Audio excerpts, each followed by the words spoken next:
The national reconciliation policy started in the context of the Cold War, where the Soviet Union troops were still in Afghanistan.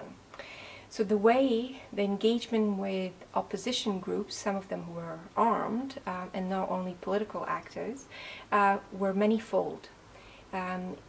It was at an international level where UN did negotiate heavily with the government of Afghanistan and other regional stakeholders, including the United States and Soviet Union.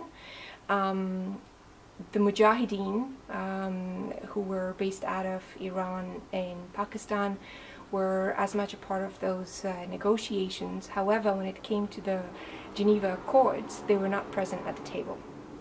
So you had the international aspect of the negotiations with the political elite of the armed groups, and then you had a national aspects of national reconciliation, where instruments were in place to reintegrate commanders who would come back and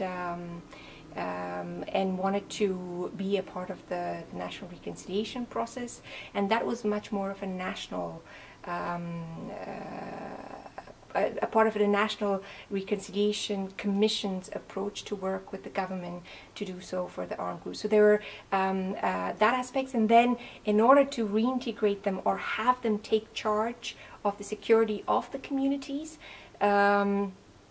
the National Reconciliation Commission it did involve elders, head of tribes, to be able to negotiate the reintegration of the armed groups. So in a nutshell, there are many layers in terms of negotiating involving the armed groups in the reconciliation process.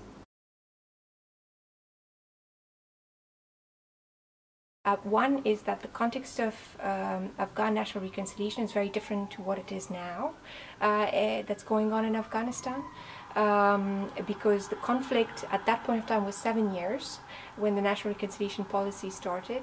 Today, the conflict has been going on for almost 40 years.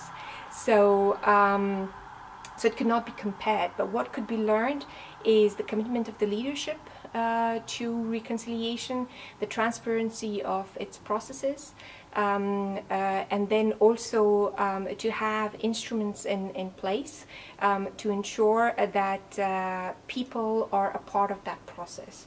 I think those are the main issues I would like to highlight.